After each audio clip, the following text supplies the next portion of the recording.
સ્વામી, રાજકોટની અંદર શનિવારે બહુ કરુણ ઘટના ઘટી છે. 33 જેટલા બાળકો અને લોકોના મોત થયા છે. આપના મંદિર દ્વારા, સંતો દ્વારા શ્રદ્ધાંજલિ અપાઈ છે, શું કહેશો? પહેલાં તો ભગવાન એ આત્માઓને પોતાના ચરણકમળનું સુખ આપે. શ્રદ્ધાંજલિ તો અમે આપી,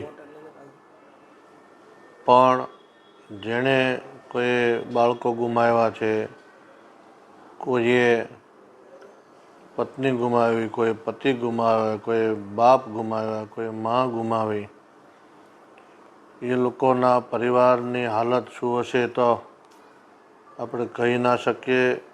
તો જેના ઘરમાં દુઃખ આવ્યું હોય એને જ એની ખબર પડે કે દુઃખ શું કહેવાય.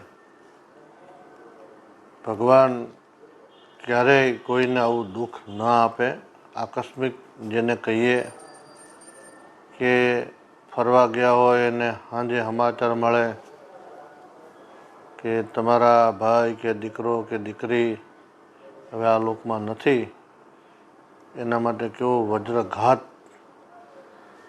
થાય.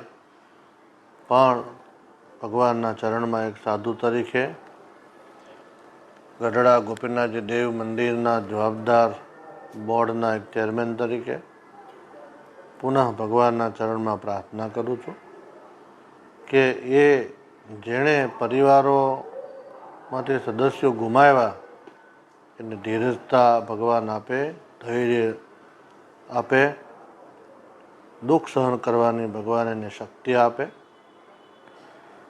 અને આવા ગોજારા અકસ્માતમાં આપણે સાંભળીએ છીએ, જોઈએ છીએ, છતાં આપણો જીવ કકળી ઉઠે, આપણી આંખ રડી પડે.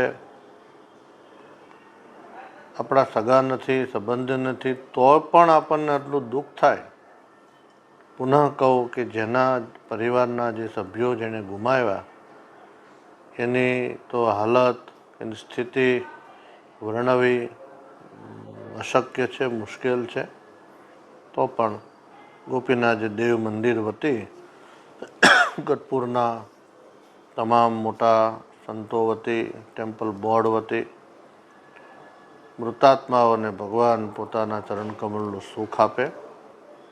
અને આનાથી આવા જાહેર ક્ષેત્રોમાં ચાલતા જે બિઝનેસો છે, થિયેટરો છે કે જાહેર સ્થળો છે, એમાં બધાએ તકેદારી રાખવી જોઈએ. આ તો અકસ્માત હતો, પણ આવો અકસ્માત પુનઃ ન થાય એની આપણે જાગૃતતા રાખીએ, જેનાથી નિર્દોષ લોકોના જીવ ન જાય.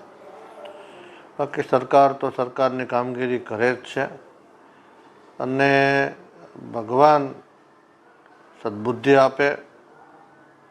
અને પુનઃ કહું કે જે લોકોએ જીવ ગુમાવ્યા છે એને બધાને ભગવાન પોતાના ચરણકમળનું સુખ આપે.